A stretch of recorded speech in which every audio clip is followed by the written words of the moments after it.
بسم الله الرحمن الرحيم. الحمد لله رب العالمين، والصلاة والسلام على سيد الأنبياء والمرسلين. أما بعد، فأعوذ بالله من الشيطان الرجيم.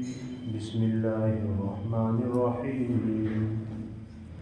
رب اشرح لي صدري ويسر لي أمري واحلل عقدة من لساني يفقهوا قولي. اللهم صل على سيدنا محمد النبي الأمي وعلى آله وسلم تسليما كثيرا كثيرا. سبحان ربك رب العزة عما يصفون وسلام على المرسلين والحمد لله رب العالمين. محترم بزرگوں اور دوستوں، اللہ تبارک و تعالیٰ کے فضل سے ہم نے سورہ فاتحہ، سورہ بقرہ، سورہ آل عمران اور سورہ نساء جیسی اہم صورتوں کے خلاصے پڑھ چکے ہیں اور سمجھ لیے ہیں۔ آج ہم سورہ مائدہ کے خلاصے کی طرف آگے بڑھ رہے ہیں۔ اللہ تعالیٰ سے دعا کرتا ہوں کہ اللہ تعالیٰ ہم کو صحیح سمجھنے کی توفیق عطا فرمائے اور قرآن کی ہر بات پر عمل کرنے کی توفیق عطا فرمائے۔ دوستو، سورہ مائدہ کہتے ہیں دسترخوان کو، بھرے ہوئے دسترخوان کو عربی میں کہیں گے مائدہ۔ تو اس سورت کا نام مائدہ کیوں رکھا؟ اس لیے اس سورت کے مضامین کے ساتھ کچھ خاص تعلق نہیں ہے نام کا، لیکن دوسری صورتوں سے امتیاز کرنے کے لیے، فرق دکھلانے کے لیے اس صورت میں آنے والی ایک آیت جس کے اندر مائدہ کا تذکرہ ہے، اسی کی مناسبت کی وجہ سے اس صورت کا نام مائدہ رکھا گیا ہے۔ عیسیٰ علیہ السلام کے قوم نے عیسیٰ علیہ السلام سے یہ کہا تھا کہ آپ اللہ سے ہمارے لیے مائدہ طلب کریں، دسترخوان کا مطالبہ کریں۔ تو اللہ تعالیٰ عیسیٰ علیہ السلام نے اللہ رب العزت سے دعا کی اور اللہ رب العزت نے حضرت عیسیٰ علیہ السلام کی دعا کو قبول فرمایا اور مائدہ آسمان سے اتارا، دسترخوان کو آسمان سے نازل کیا۔ یہی تذکرہ سورت میں آ رہا ہے، اسی وجہ سے اللہ تعالیٰ نے اس سورت کا نام المائدہ رکھ دیا۔ اس سورت میں اللہ تعالیٰ نے حرام اور حلال چیزوں کو تفصیل کے ساتھ بیان کیا ہے۔ امت کے لیے کیا حلال ہے، کیا حرام ہے، کون سی چیزیں تمہیں کھانی چاہیے، کون سی چیزیں تمہیں نہیں کھانی ہیں، کس طریقے سے تمہیں زندگی گزارنی ہے، کس پٹری پر تمہیں رہنا ہے، یہ تمام چیزیں اللہ تعالیٰ نے اس صورت کے اندر کھول کر سمجھائی ہے۔ اور یہ بھی کہا ہے کہ جس چیز کو اللہ تعالیٰ حلال کر دے اس کو تمہیں حرام نہیں کرنا ہے۔ آج بہت سارے لوگ ایسے ہیں جو حلال کو حرام کر دیتے ہیں۔ مثال کے طور پر گوشت کھانا اللہ تعالیٰ نے حلال کہا ہے، تو بہت سارے لوگ ایسے ہیں جو قسم کھا لیتے ہیں کہ آج کے بعد زندگی میں کبھی 2 مرتبہ گوشت نہیں کھاؤں گا۔ بہت کم ہیں ایسے لوگ، ایسی قسمیں کھانے والے۔ تو اس طریقے سے حلال کو حرام نہیں کرنا ہے اور حرام کو حلال نہیں کرنا ہے، بڑا سخت گناہ ہوتا ہے اس پر، اور آخرت کے دن، کل قیامت کے دن سخت گرفت اور پکڑ ہوگی۔ اس صورت میں سب سے پہلے اللہ تعالیٰ نے عقد کو بیان کیا ہے، عہد کو بیان کیا ہے، معاہدے کو بیان کیا ہے کہ اگر تم کسی سے کوئی معاہدہ کر لیتے ہو تو تمہیں وہ معاہدہ پورا کرنا ضروری ہے۔ معاہدہ چاہے اللہ سے ہو یا بندوں سے ہو، کسی سے بھی ہو، اس معاہدے کو پورا کرنا تم پر ضروری ہے۔ اگر تم وعدے کو پورا نہیں کرو گے تو کل قیامت کے دن پکڑ ہو سکتی ہے۔ اور حدیث مبارکہ میں اس کی تفسیر ملتی ہے کہ اللہ کے نبی کی حدیث ہے، المسلم اذا وعد وفا، کہ مسلمان جب وعدہ کرتا ہے تو اسے پورا کرتا ہے۔ پتہ چلتا ہے کہ مسلمان کی شان ہے وعدہ کو پورا کرنا، مگر آج اس سے ہم بہت دور ہیں، بہت کمیاں ہو رہی ہیں۔ آج باتوں باتوں میں ہم وعدے کر لیتے ہیں، معاہدے کر لیتے ہیں، اور اس کو پورا کرنے تو دور کی بات، معاہدے اور معاہدے ہمیں یاد بھی نہیں ہوتے ہیں۔ دوسری چیز اس کے بعد اللہ تعالیٰ نے بیان فرمائی ہے سورت میں 9 چیزوں کو حرام کہا ہے، جس میں اللہ تعالیٰ نے فرمایا ہے حرمت علیکم المیتۃ والدم ولحم الخنزیر وغیرہ۔ اللہ تعالیٰ نے کہا ہے کہ تم پر مردار کھانا حرام ہے، خون حرام ہے، خنزیر کا گوشت حرام ہے۔ اسی طریقے سے وہ جانور جن پر اللہ کا نام نہ لیا گیا ہو، غیر اللہ کے نام پر ذبح ہونے والے جانور تمہارے لیے حرام ہیں۔ گلا گھونٹ کر مار دیے ہوئے جانور تمہارے لیے حرام ہیں۔ سخت ضرب اور وار سے مر جانے والے جانور تمہارے لیے حرام ہیں۔ تو یہ بیان کی ہے اللہ تعالیٰ نے، ان تمام چیزوں کی حرمت بیان کی ہے۔ اس کے بعد اللہ تعالیٰ نے تکمیل دین کا اعلان کیا ہے، الیوم اکملت لکم دینکم، کہ ہم نے آج تم پر دین کو مکمل کر دیا۔ اب دین کو مکمل کس انداز سے کیا ہے؟ وہ اس انداز سے مکمل ہوا ہے دین کہ کچھ مسئلے تو اللہ تعالیٰ نے قرآن کریم کے اندر بتا دیے، کچھ مسئلے اللہ تعالیٰ نے رسول اللہ صلی اللہ علیہ وسلم کی زبانی احادیث مبارکہ کے ذریعے بتا دیے، اور کچھ قواعد اور ضابطے اللہ تعالیٰ نے قرآن کے اندر اور احادیث مبارکہ کے اندر بیان کر دیے کہ بعد میں چل کر ایسے مسئلے بھی آنے والے ہیں جو ابھی پیش نہیں آئے ہیں، تو ایسے مسئلوں کا استنباط ان قواعد کو مد نظر رکھ کر کیا جائے، اور مسئلے کو نکالنے کے لیے اللہ تعالیٰ نے ہمیں فقہائے کرام بھی دیے کہ وہ فقہاء ان اصول اور ضوابط کو مد نظر رکھ کر قرآن اور حدیث سے مسئلے کا استنباط کریں گے اور امت کے اندر شائع کریں گے، امت کی رہنمائی کریں گے۔ اس کے بعد اللہ تعالیٰ نے اہل کتاب کے ذبیحے کو بیان فرمایا ہے کہ اہل کتاب کا ذبیحہ مسلمان کھا سکتا ہے۔ اہل کتاب کہتے کس کو ہیں؟ اہل کتاب کہتے ہیں کہ وہ لوگ، وہ قوم جو آسمانی کتاب جو کہ برحق ہو، ایسی کتاب کے ماننے والے کو کہیں گے کہ یہ اہل کتاب ہے۔ جیسے کہ یہود و نصارہ ہے، تو یہود و نصارہ کے جو سچے اور پکے ہوں، ایسے یہود و نصارہ کے ذبیحے کو کھانا حلال ہے۔ اس کے بعد اللہ تعالیٰ نے انصاف کا پہلو بیان کیا ہے کہ مسلمان پر ضروری ہے کہ وہ انصاف کرے۔ آج اس میں بھی ہم دھوکہ کھا جاتے ہیں، کوسوں دور ہے اس کے معاملے میں، اس پہلو میں کہ ہمارا گھر کا مسئلہ ہوتا ہے تو ہم فیصلہ ہمارے فیور میں کرتے ہیں، اور دشمن کا مسئلہ جہاں آتا ہے تو اس کے خلاف فیصلہ سناتے ہیں۔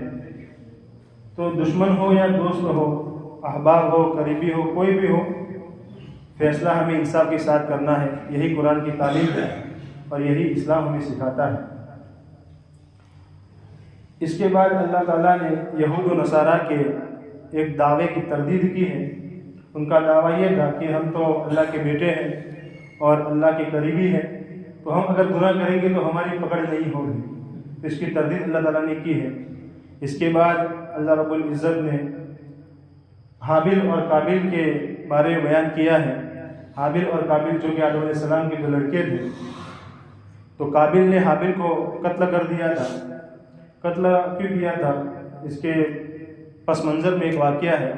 واقعہ یہ ہے کہ آدم علیہ السلام کی شریعت میں جب اللہ تعالیٰ نے آدم علیہ السلام اور اماں جان حوا کو زمین پر اتارا تو ان کے اولاد کا سلسلہ شروع کیا۔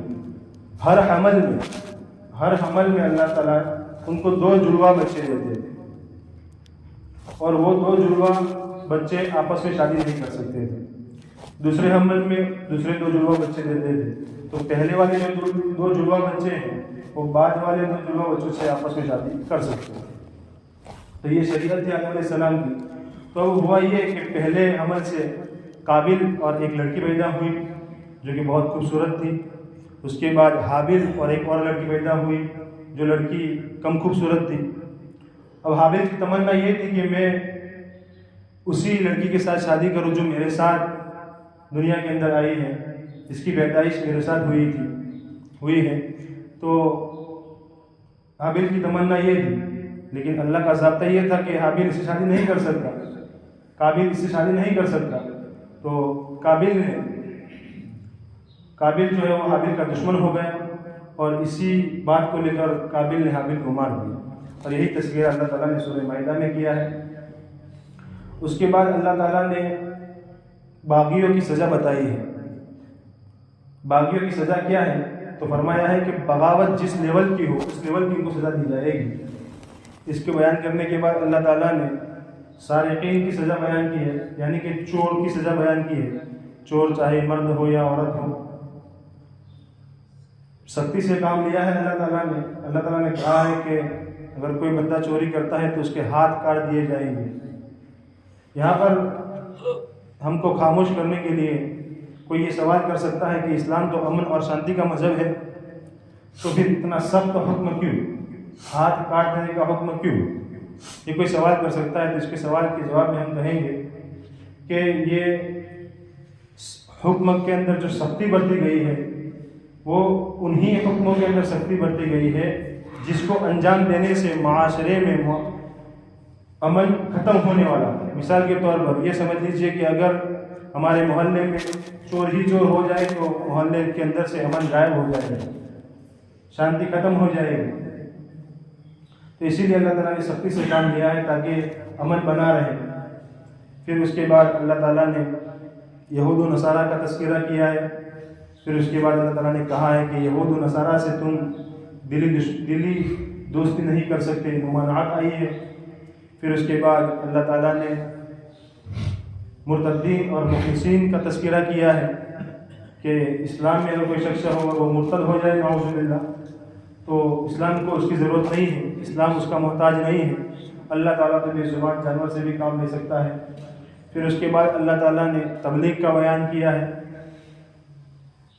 اللہ کے نبی کو حکم دیا ہے بلغ، تبلیغ کرو اس چیز کی جو ہم نے آپ کو بتایا ہے۔ تو تبلیغ یہی سے ہے۔ تبلیغ کا نام آتا ہے تو ہمارے ذہن میں ایک مخصوص جماعت آ جاتی ہے، حالانکہ تبلیغ مخصوص جماعت کا نام نہیں ہے، ہر امت کا کام تبلیغ ہی ہے۔ تو تبلیغ ہر ایک پر ضروری ہے۔ پھر اس کے بعد اللہ تعالیٰ نے یہود و نصارہ کی دشمنی کے بارے میں بتایا ہے کہ مشرکین جو ہے وہ تمہارے دشمن ہیں، یہود جو ہے وہ تمہارے دشمن ہیں، اور نصارہ جو ہے وہ تمہارے دشمن ہیں۔ لیکن نصارہ جو ہے وہ مشرکین اور یہود کے مقابلے میں کم ہے، ان کا دل نرم ہے ان کی بنسبت۔ یہاں پر چھٹا پارہ مکمل ہوتا ہے۔ پھر 7ویں پارے کے شروع میں اللہ تعالیٰ نے حبشہ کے نصارہ کے تذکرہ کیا ہے کہ صحابہ کرام جب ہجرت کر کے حبشہ گئے تو حبشہ جانے کے بعد حضرت جعفر طیار رضی اللہ تعالیٰ عنہ نے یہود نصارہ کے سامنے قرآن کریم کی آیات تلاوت کر کے سنائی تو ان نصارہ کی آنکھوں میں آنسو آ گئے۔ تو اس کا تذکرہ بھی اللہ تعالیٰ نے کیا ہے۔ اس کے بعد اللہ تعالیٰ نے حلال و حرام کا بیان کیا ہے۔ پھر اس کے بعد اللہ تعالیٰ نے قسم کے بارے میں بیان کیا ہے۔ قسم اللہ تعالیٰ نے کہا ہے قسم کو چھوٹا مت سمجھو، قسم کھانا کوئی چھوٹی بات نہیں ہے، اور قسم نہیں کھانی چاہیے ہر بات میں۔ آج ہماری عادت بن چکی ہے کہ باتوں باتوں میں قسم ہم کھا لیتے ہیں۔ قسم کی 3 شکلیں ہیں، 3 صورتیں ہیں قسم کی۔ ایک ہے یمین لغو، ایک ہے یمین غموس، ایک ہے یمین منعقدہ۔ یمین لغو کہتے ہیں کہ خیال کے مطابق قسم کھانا، یعنی کہ میرا خیال یہ تھا کہ وہ فلاں بندہ جو ہے وہ کام کر دے گا، اور میں نے قسم کھا لی کہ خدا کی قسم وہ بندہ جو ہے وہ کام کر دے گا، اور وہ بندہ نے اس کام کو پورا کیا نہیں، آدھا چھوڑ دیا۔ تو اس کو کہتے ہیں یمین لغو۔ تو اس میں تو نہ گناہ ہے اور نہ کفارہ ہے، لیکن احتیاط ضروری ہے اس میں بھی۔ پھر اس کے بعد یمین غموس کے بارے میں ہے تو کہتے ہیں، اس کو کہتے ہیں کہ گزشتہ کاموں میں قسم کھانا، جھوٹی قسم کھانا گزشتہ کاموں میں، یعنی کوئی کام ہم نے کیا نہ ہو اور اس پر جھوٹی قسم کھا رہے ہیں کہ خدا کی قسم میں نے یہ کیا ہے، تو اس کو کہیں گے یمین غموس۔ تو یہ جو ہے سخت گناہ ہے، اس پر کفارہ اس میں نہیں ہے، سخت گناہ ہے اس میں۔ پھر ہے یمین منعقدہ۔ اس کو کہتے ہیں کہ مستقبل میں کسی چیز کی قسم کھانا کہ خدائی قسم میں یہ کام کروں گا اور وہ کام نہ کرنا، قسم کو توڑ دینا، تو یہ ہے یمین منعقدہ، اس میں کفارہ لازم ہوتا ہے۔ پھر اس کے بعد اللہ تعالیٰ نے حلال و حرام کو پھر سے بیان کیا ہے۔ پھر اس کے بعد اللہ تعالیٰ نے معاہدہ والی جو میں نے بتایا وہ معاہدہ کا تذکرہ ہے۔ پھر معاہدہ کے تذکرے کرنے کے بعد اللہ تعالیٰ نے اخیر میں یہ کہا ہے کہ نجات جو ہے وہ سچ میں، سچائی میں نجات ہے، اور کل قیامت کے دن سچے لوگوں کی ہی نجات ہوگی، جھوٹوں کی نجات نہیں ہوگی۔ اس سے ہمیں پتہ چلتا ہے کہ ہمیشہ ہمیں سچائی کا ساتھ دینا چاہیے، چاہے جھوٹوں میں ہمارا باپ ہمارے رشتہ دار ہی کیوں نہ ہو، لیکن ہمارا ساتھ جو ہے وہ سچائی کی طرف ہو۔ اللہ کرے ہم سب کو اس پر عمل کرنے والا بنائے۔ اللہ تعالیٰ سے دعا کرتا ہوں کہ اللہ تعالیٰ ہم کو ان تمام باتوں کو صحیح طرح سمجھنے اور اس پر عمل کرنے کی توفیق عطا فرمائے۔ وآخر دعوانا الحمد للہ رب العالمین۔ السلام علیکم ورحمۃ اللہ وبرکاتہ۔